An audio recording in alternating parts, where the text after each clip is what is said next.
Baik Ibu, selamat pagi. Sebelumnya perkenalkan nama saya Dr. Lina. Saya dokter akan melayani Ibu pada hari ini. Sebelumnya kalau dokter nama Ibu siapa ya Ibu?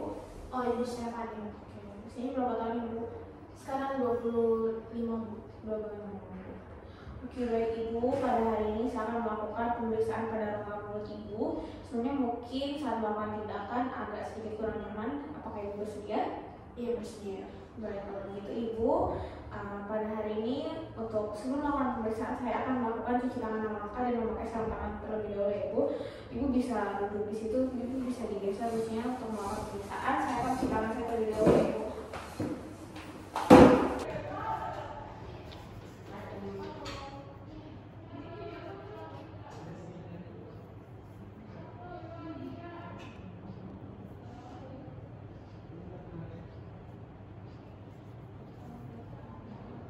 Baik, setelah mencuci tangan, saya akan menggunakan handspoon.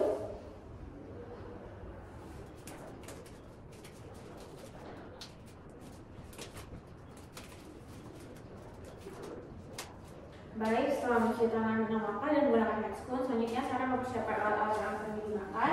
Di sini sudah disediakan alat-alatnya. Kemudian saya akan bertanya kepada pasien apakah menggunakan alat bantu seperti gigi palsu. Jika iya, maka pasien akan diminta melepasnya terlebih dahulu. Baik Ibu, kalau boleh tahu apakah yang menggunakan alat bantu di mulut seperti gigi palsu seperti itu Ibu? Tidak ya. Tidak ya. Baik, selanjutnya saya akan melakukan pemeriksaan. Saya akan memakai lampu kepala, di mana saya akan memasang lampu kepala sehingga tabung lampu berada di atas kedua mata.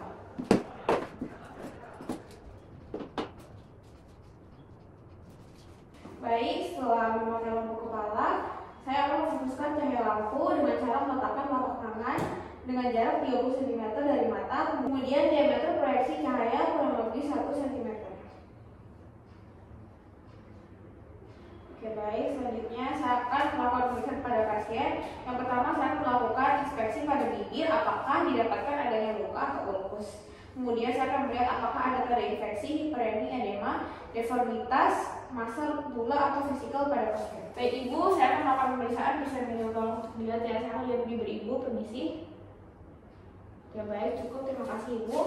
Baik, setelah melakukan pemeriksaan pada bibir pasien, tidak ditemukan adanya luka atau ulkus, juga tidak ditemukan adanya tanda infeksi, hiperemi, edema, deformitas, massa, gula, atau vesikal. Baik, untuk penilaian selanjutnya saya akan melakukan pemeriksaan pada mukosa oral dan gusi pasien menggunakan bantuan tombus patel dan sapu kepala. Pada pemeriksaan ini saya akan memperhatikan warna, ulcerasi, bercak, dan nodul. Jika pada inspeksi ditemukan adanya benjolan, kemudian saya memperhatikan apakah benjolan tunggal atau multiple. Kemudian melakukan palpasi, perhatikan ukuran, bentuk, permukaan halus, licin atau bertungkul, dan konsistensi permukaan mobilitas serta batas dan garis tekannya. Baik Ibu, saya akan melakukan pemeriksaan pada mukosa oral Ibu, permisi ya Ibu. Oke baik, cukup, terima kasih Ibu. Baik, setelah melakukan pemeriksaan pada mukosa oral dan gusi pasien, tidak ditemukan perubahan warna, ulcerasi, bercak, dan nodul, serta tidak ditemukan benjolan pada mukosa oral pasien. Selanjutnya saya akan melakukan inspeksi pada gigi pasien. Saya akan melihat apakah jumlah gigi lengkap, ada yang tanggal, terdapat karies atau gigi patah, apakah masih menggunakan gigi palsu. Jika menggunakan tombus patel logam dapat diketuk pada gigi-gigi untuk mengetahui apakah didapatkan keluhan nyeri atau nyilu saat diketuk. Bila iya, curiga adanya karies. Lakukan pemeriksaan gigi belakang atau bawah dengan menggunakan kaca mulut. Baik, selanjutnya saya akan melakukan pemeriksaan pada gigi-giginya ya Ibu. Bisa saya lihat dulu giginya Ibu. Oke baik, oke. Ini Ibu giginya lengkap ya Ibu dan tidak ada yang tanggal. Namun kalau boleh tahu apakah ada penggunaan gigi palsu Ibu? Tidak. Baik, saya akan melakukan pemeriksaan pada menggunakan tombus patel besi ya Ibu, permisi. Oke, jika ditekun seperti ini apakah ada rasa nyeri Ibu? Oke baik, terima kasih Ibu. Baik, setelah melakukan pemeriksaan gigi pada pasien, hasilnya pada pasien giginya lengkap, tidak ada yang tanggal dan tidak ada penggunaan gigi palsu, serta saat tekan menggunakan tombus patel besi juga tidak ada rasa nyeri. Maka dari itu pasien dalam keadaan normal dan tidak ada tanda-tanda karies pada pasien. Selanjutnya saya akan melakukan pemeriksaan atau inspeksi pada lidah. Pada pemeriksaan ini saya akan melihat apakah bentuk dan ukuran lidah pasien normal, serta melihat warna lidah, apakah didapatkan plak putih yang menutup lidah, adanya ulkus atau stomatitis, dan mukositis. Pada pemeriksaan ini saya akan meminta pasien menunjukkan lidah dan melihat apakah adanya deviasi atau lidah miring ke salah satu sisi. Perhatikan apakah Didapatkan adanya massa atau benjolan pada lidah, bila ada ukurannya seberapa dan permukaan benjolannya halus atau berdebu serta apakah mudah berdarah. Baik Ibu, untuk melakukan pemeriksaan pada lidah ini bisa minta untuk dikeluarkan lidahnya Ibu. Oke baik. Oke baik, pada Ibu sendiri tidak ditemukan deviasi atau miring ke sebelah Ibu dan tidak ada terlihat massa juga ya Ibu. Selanjutnya saya akan melakukan pemeriksaan di mana saya meminta pasien untuk membuka mulut dengan lidah tidak terjulur namun berkata "ah". Memeriksa kemudian memperhatikan letak uvula, apakah posisi normal di tengah pada arkus faring dan apakah uvula terdorong ke salah satu sisi. Jika iya, curiga adanya akses pada daerah peritonsil kontralateralnya. Untuk evaluasi lambang mulut lebih dalam dilakukan dengan menekan tongus patel di tengah lidah dengan posisi lidah tidak terjulur.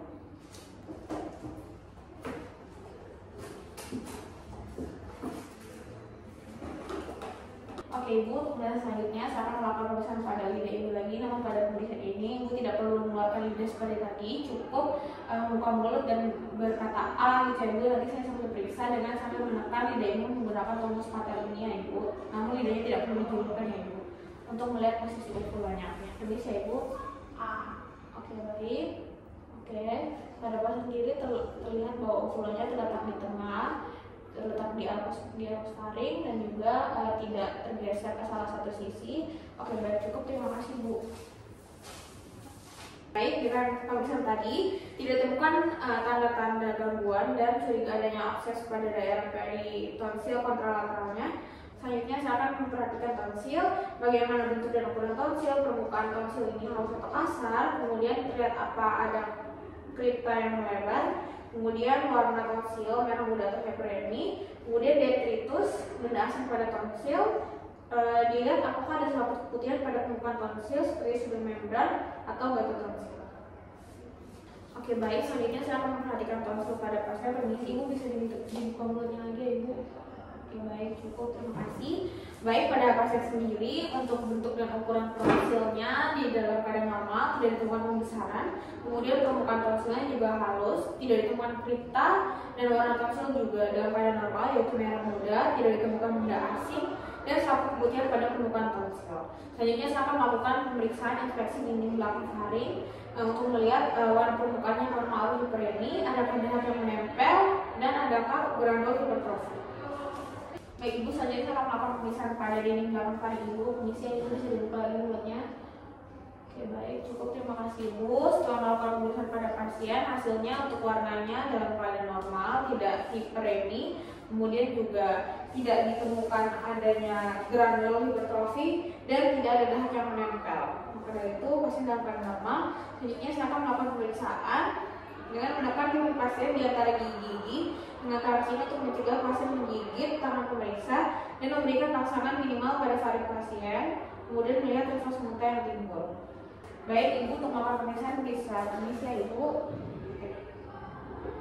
Oke baik, cukup, terima kasih Ibu. Baik, setelah melakukan pemeriksaan ditemukan adanya refleks muntah pasien ketika saya beri rangsangan menggunakan tonus patel. Maka dari itu pasien dalam keadaan normal.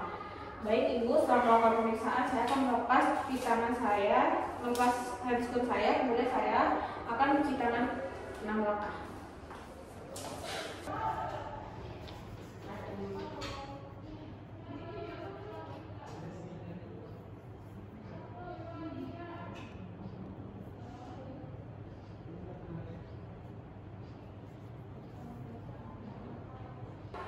Baik Ibu, setelah mencuci tangan, saya akan melaporkan hasil pemeriksaan Ibu. Baik untuk pemeriksaan Ibu pada pemeriksaan rongga mulut hari ini semuanya dalam keadaan normal ya Ibu. Kalau gitu apakah yang ditanyakan? Enggak ada. Oke baik, terima kasih Ibu. Ya, makasih.